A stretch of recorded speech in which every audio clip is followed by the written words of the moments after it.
Well, welcome back, everybody, to the On God podcast. I'm Pastor Christopher Mays. I'm here, of course, with none other than Lucy Beretta. And welcome. We are just so excited to be with you here again. And I have no doubt God's got some things he wants to share with us. Yes. We really just want to bring some context to culture through the things that we share with you. But we want to, anytime we speak, bring you something that's going to help you in life. Yes. Something that's going to help you do life better, because really what's in it if we're just simply and merely bringing context to culture and just pointing out problems. Yeah, right. But we're not bringing any solutions to the table. We want to bring solutions to the table. We don't just want to point fingers and be like, well, here's what we think is not going good in the world today and this and that and the other. There's plenty of that online. We're hoping that that's not what you're going to find here and see here. But when you tune in here, that you find something that's going to help you. Yes. And I know I throw this term around, valuable, and I say value a lot, but that's because I really mean that. We really mean that. Yes. We want you to grab something that you can take away, and it's going to bring some transformation. It's going to bring change into your walk with God, into your daily life, your daily activities. So I've got my Black Rifle coffee, not a sponsor yet, in my plain white mug that we had a few left over from we gave these out to the moms on Mother's Day, so I emptied the goodies out to put more goodies inside for me, because I need a little juice to keep me going this afternoon. But Lucy, what do you got for us today? Okay. I just want to add to that what you said, how to impact our lives. We want to make like shortcuts available that you may not have to take if we're able to show something to you, say something to you that rings a bell and says, we want you to work smarter, not harder. So I think if I'd had some of these tips when I was younger, maybe I would have more hair. Whatever. Anyways, we're going to keep going on wisdom, Proverbs. And today I would really like to get into the wise man. And I wanted to start with Scripture 5 in the book of Proverbs, chapter 1, where it talks about a wise man. A wise man will hear and increase learning. We should always be learning our lifelong. And it's a great joy actually to learn. But we can do it through reading, listening to podcasts, just online courses. But the best one for me, my choice, is the personal conversations that we have with one another, where we can glean from their lives, what they're doing, what they found that works for them. And I think it's very good that way, because we also have fellowship. And I love that. So that would be my choice. But in the actual proverb itself, it talks about the wise man who has the power of discerning and judging properly as to what is true or right, possessing discernment, judgment, or discretion. In the word hear, this is very important. I hope we can get into that a little bit today. To hear, to truly listen, pay careful heed, pay close attention, tune out distractions. There's so much on hearing that we could talk about, like Pastor Chris, when he's, tuning out and tuning back in. Yeah. And we like... I zone like when you're talking, because what I'm doing is I'm formulating what I'm going to interject, and I'm sitting here and I'm just... Okay. Mm-hmm. Oh, yeah. Okay. Like and then, because I'm 46, I have to. And everyone keeps, oh, you're so young. Yeah. Try to keep remembering things. I have to build what I'm gonna, build my response, and then I have to keep repeating it to myself. Don't forget. Now you have two things. Now, can you remember them both? Now, don't ask me what you just said. No. Okay, that's the whole object of this hearing thing today. Yeah. But it is really, really important. We don't listen like we really should. That's my beef today. Actually, I don't think anybody ever does really, but you can learn. We can learn how to listen. And then the other part of that, as believers, the Holy Spirit supplies wise counsel for anyone who believes in God. All we have to do is ask.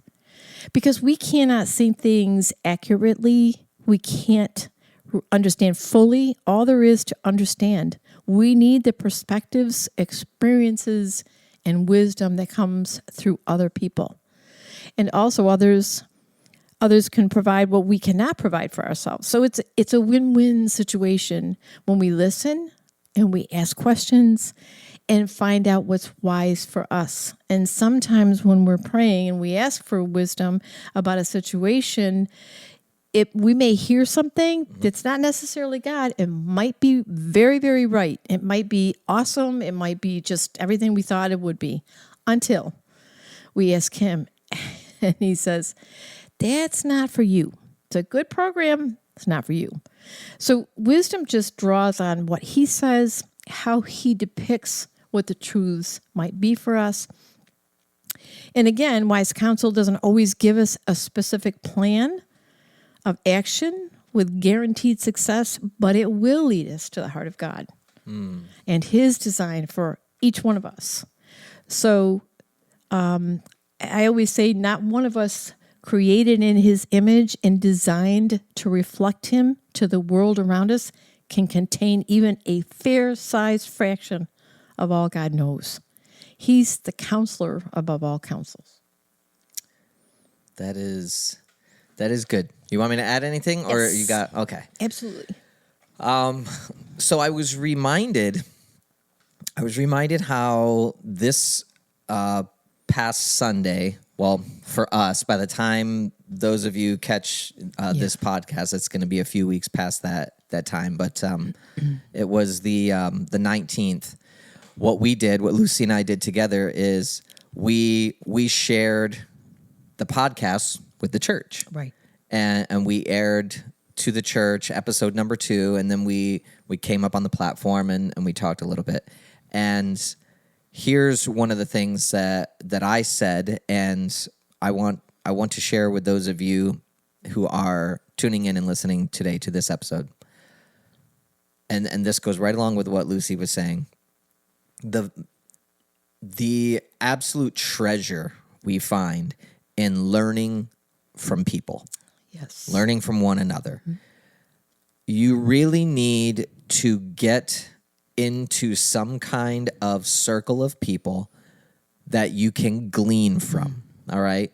That's a word that a lot of folks don't really probably know how to define properly and understand. It just basically means this.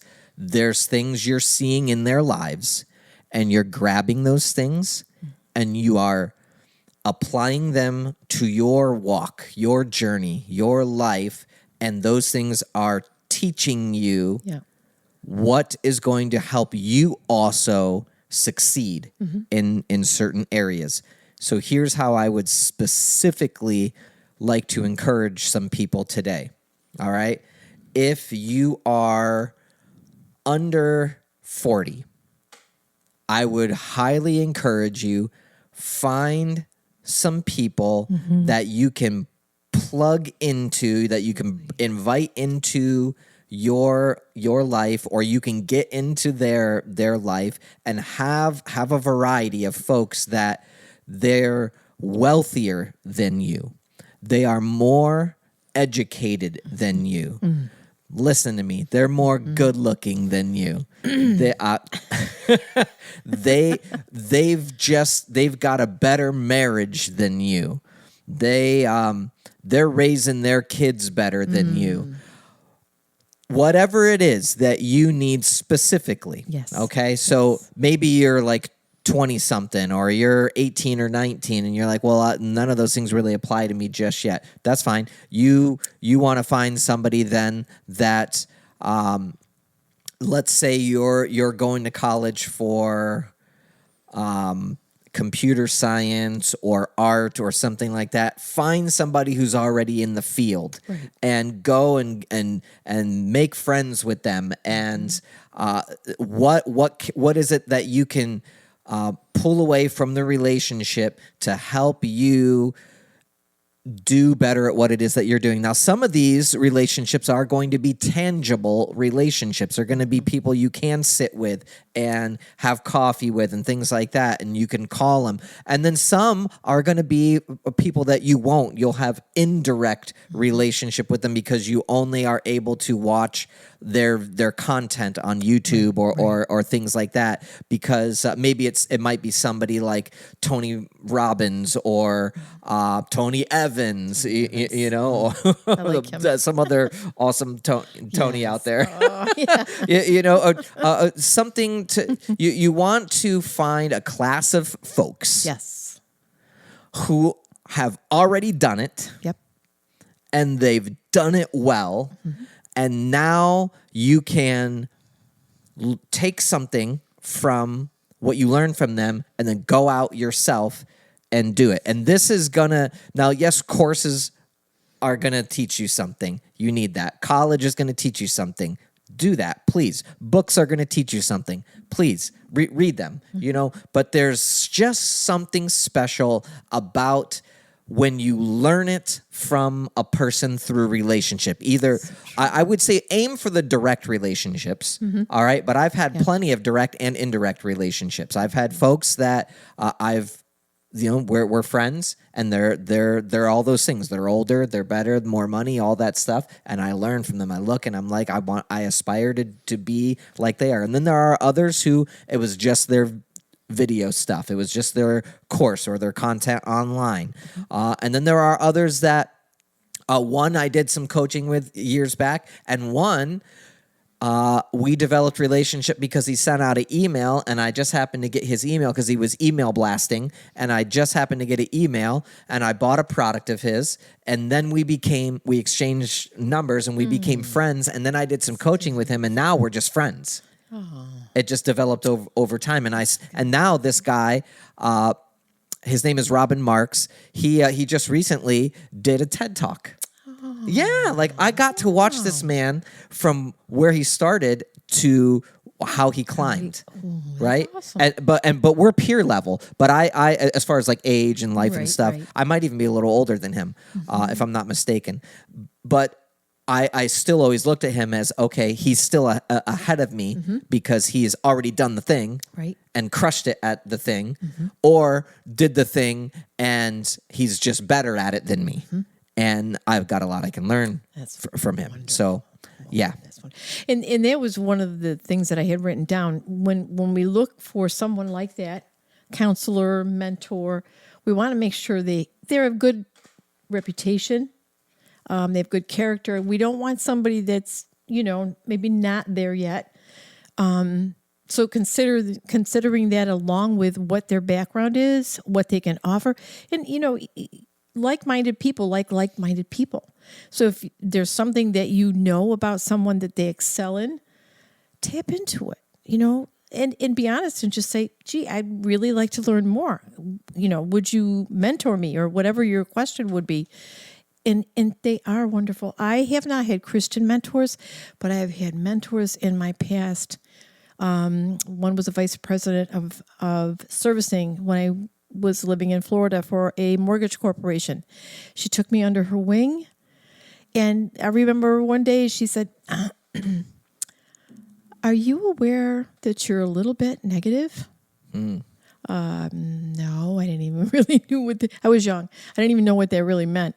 But she was so great in showing me what it meant to be a manager. And that was one thing that had to go. No more negative statements. As Christians, we now know for sure we don't make negative statements because of the way the word is. So it's always beneficial. It's a win-win situation. And then if you do have a relationship, like a friendship, like what you were saying, out of it, again, it's a win-win situation. So I love to ask people questions about, well, why did you do that? Or how did you do that? And of course, my family, my mom and my grandparents were wonderful. If I remembered or I knew what to ask, just little things. Sometimes it's just a nothing burger. You can learn a nothing burger from somebody, but really enjoy what you're hearing. And the hearing is the operative word today. Hearing, not selective hearing, where you listen to what somebody says and really listen and take heed. and understand what they're saying too. If you don't understand, we ask.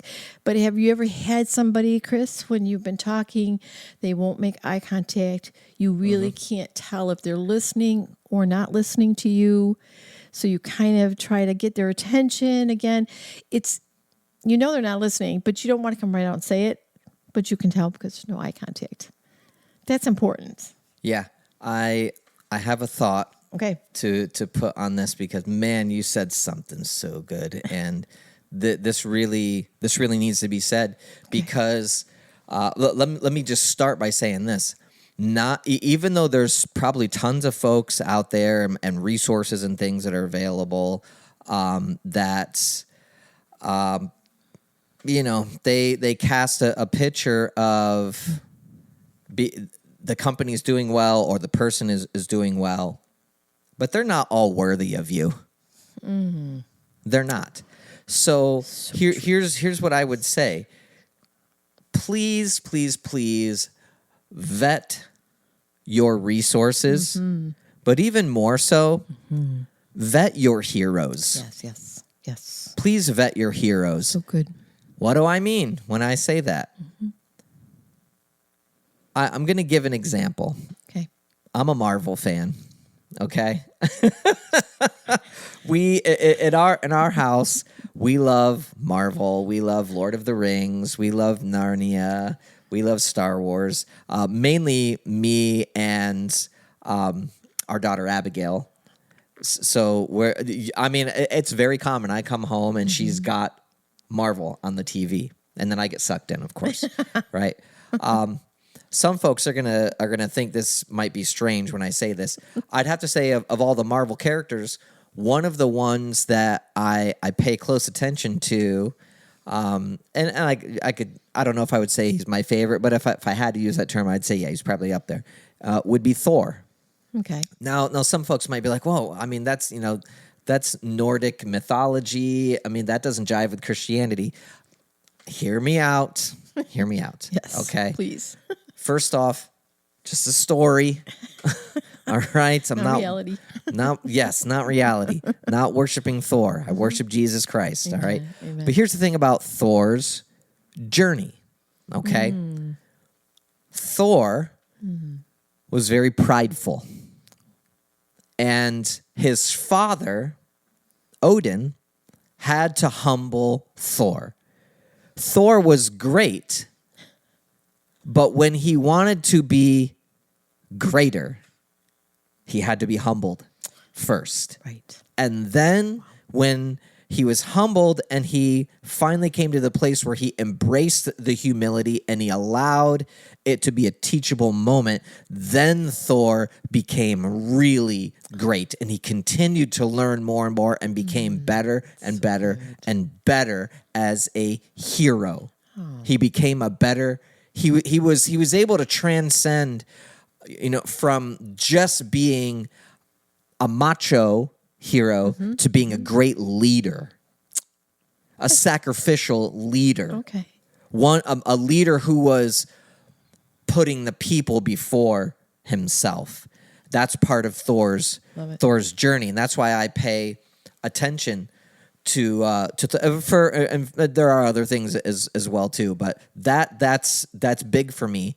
And now when we look in Scripture, we see this man, Jacob. Oh, yes. One of my favorites. And before Jacob reconnects with his brother Esau, he has an encounter, an angelic encounter, where he wrestles. Yep. He wrestles with God, right? And he walks away from the situation with a limp. And I was told, and you might recall this as well too. Pastor Robert Tanner, who pastored this church before me, he told us, follow the man with the limp. Remember that? Absolutely, yep. Follow the man with the limp.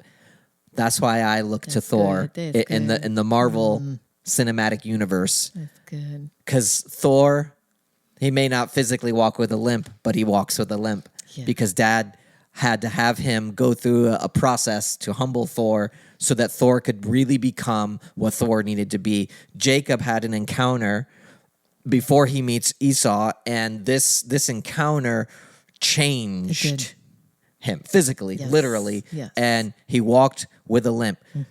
I would say to you, as you vet your heroes, follow the man, follow the woman, follow the people who have a limp. Why? Because they've wrestled. For sure. They've wrestled. And that's the person that's going to have something that they can add when, when you're learning from them, that you're going to be like, you know what? They weren't just always awesome. They became really great after the experience. Good or bad. Yes.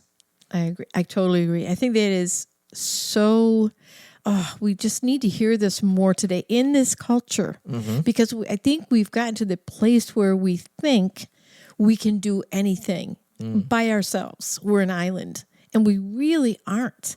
We need someone to point the way sometimes, someone to speak into our lives saying, well, you know what, this might be better if you did it, or that might be better if when you did it. Whatever the impact is, it's coming from someone that's got character, has failed and succeeded both, like Jacob, fought his own war battles. I mean, as we get older, we probably will have some scars and some battle scars. But like Pastor Chris was saying, those are the people I want to follow because they've been through some stuff. We want somebody that's experienced and has been through their own battles they can share. And it could be big or bad or small. It doesn't really matter. It's just the fact that we can glean from their experience that we may never have. We may never have the experience. It's kind of like the old phone versus the new phone. People go, what's the thing on the wall over there? It's the phone. What? How do you run it? Yeah. Okay, now it sounds strange to me because that's the phone I had when I was a kid. But it's not. They don't know about that phone. They know about this phone. They don't know what this means. No, they don't. You go, what's that? And then when you got to do this to dial instead of boop, boop, boop, boop, boop, boop, Yeah. it's a totally... So, I mean, it's a small thing, but it's just an example as to how little we really know. Number one, how little we really know. And the older I get, the more I say, the less I know. So anyways, we can glean from those people. We can, in the stories, even just listening to the stories of older people that have been through their own lives, lived their own lives, made their own lives, fascinating. Yeah. And truly, they had lives, even though we may see them in their own place with a walker or a stroller or whatever it is that they need. They had lives that counted, that were big time in their lives. We just don't see it, but they have experience and wisdom like no one else. So, having said that, we will continue the next time, maybe with some more about this subject and to make a decision about some things. Yeah. Yeah. This I love talking about Me too. these kinds of things. So that's it for today. That's it for today. All right. Well, folks, you know the drill. Yes. Please, Yes. as they say, smash that like button, hit subscribe, hit the bell so that you get notified when we release new videos. Yes. We are on a schedule of putting out new videos every single Friday. So you can find those on YouTube. You can find those on Spotify and Apple Podcasts. And you know what we would really love? Your comments. Yes. So comment on some feedback for us. And how is God speaking to you? What is God saying to you? There's so many different ways that you can engage with our content. Of course, YouTube, you can watch the full-length videos, but also please follow us and like and comment on Instagram, on TikTok, on Facebook as well. We would really love to hear from you guys. And we very much look forward to it. And, as we like to say, Lucy, that's on God. It's on God. Amen. We'll see you guys next time. Bye-bye.